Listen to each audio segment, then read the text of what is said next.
বাংলা চলচ্চিত্র থেকে ধারাবাহিকের জগতে সকলের পরিচিত মুখ অভিনেতা সুমন্ত মুখোপাধ্যায়। গত শনিবার সকালে নিজের বাড়িতেই আচমকা অসুস্থ হয়ে পড়েন বর্ষিয়ান অভিনেতা।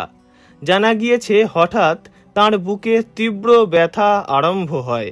তারপর পরিবারের লোকেরা দ্রুত চিকিৎসার ব্যবস্থা করেন। প্রথমে তাকে বাড়ির কাছের একটি হাসপাতালে নিয়ে যাওয়া হয়।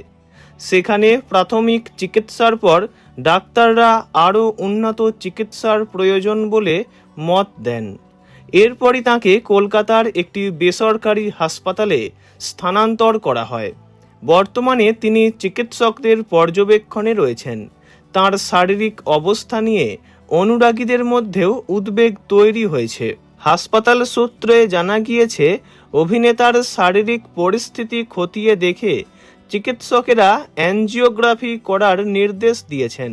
এই পরীক্ষার মাধ্যমে তাঁর হৃদযন্ত্রের অবস্থার বিস্তারিত মূল্যায়ন করা হবে। চিকিৎসকরা এখন সমস্ত রিপোর্টের দিকে নজর রাখছেন এবং সেই অনুযায়ী পরবর্তী চিকিৎসার পরিকল্পনা করা হবে। পরিবারের অন্যান্য সদস্যরা হাসপাতালেই রয়েছেন বলে জানা গিয়েছে, যদিও এখনো পর্যন্ত হাসপাতালের পক্ষ থেকে বিস্তারিত কিছু জানানো হয়নি। ফলে তাঁর বর্তমান শারীরিক অবস্থা নিয়ে অপেক্ষায় রয়েছেন সকলেই।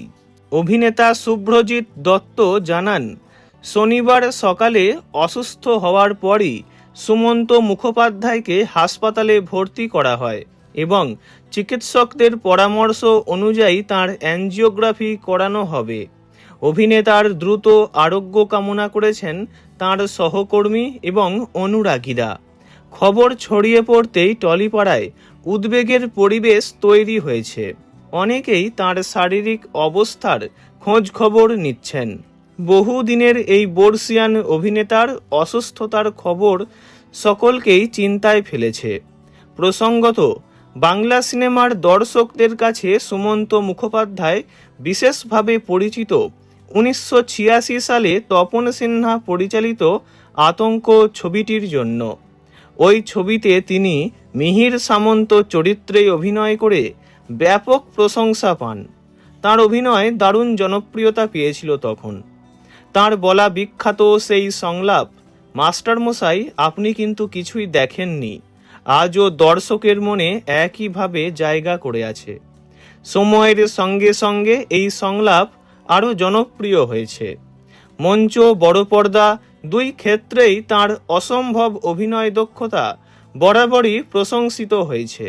বহু বছর ধরে তিনি অভিনয়ের মাধ্যমে দর্শকদের মন জয় করে আসছেন। ভালো হয়ে উঠুন সুমন্ত মুখোপাধ্যায়, এই কামনাই করি।